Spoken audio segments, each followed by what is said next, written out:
Hello friends. Welcome to Ayurvedic Aromas, your ultimate destination for exploring the rich world of medicinal and aromatic plants.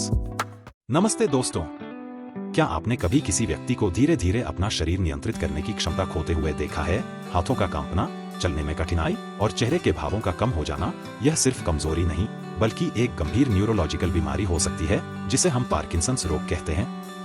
Parkinson's रोग एक neurodegenerative disorder है, यानी यह मस्तिष्क की उन कोशिकाओं को धीरे धीरे नष्ट करता है जो हमारे शरीर की गतिविधियों को नियंत्रित करती हैं।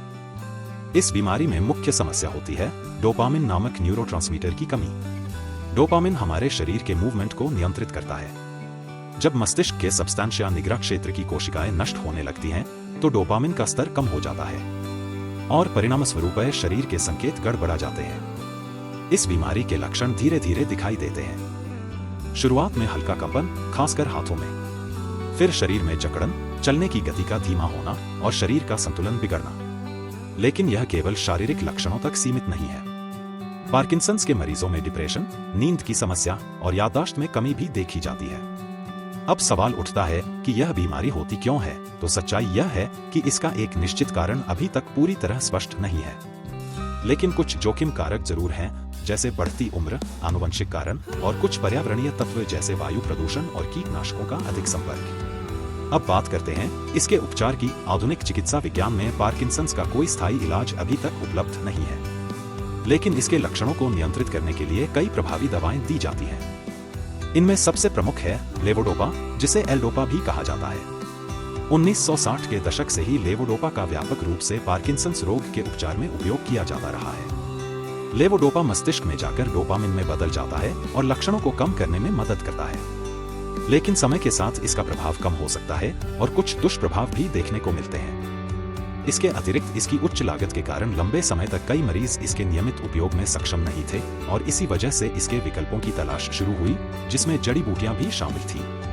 अब यहीं से आयुर्वेद की भूमिका शुरू होती है। आयुर्वेद में एक विशेष औषधि का उल्लेख मिलता है जिसे हम कौंच के नाम से जानते हैं। इसका वैज्ञानिक नाम म्यूक्यूना प्लूरियंस है।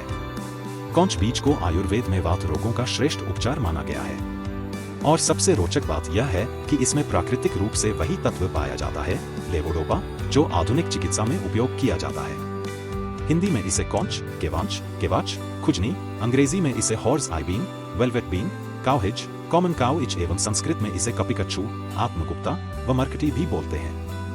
कौंच एक फलीदार पौधा है जो अफ्रीका, एशिया, कैरिबियन और प्रशांत द्वीप समूह सहित दुनिया लगभग सभी क्षेत्रों में उगता है।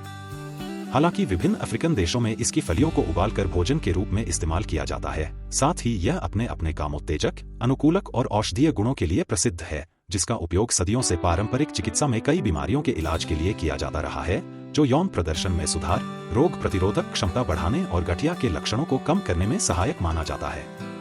इसके बीज, जिनका आमतौर पर चूर्ण या पाउडर के रूप में सेवन किया जाता है, प्रोटीन का अच्छे स्रोत हैं और तंत्रिका संबंधी विकारों के प्रबंधन में भी लाभकारी हैं।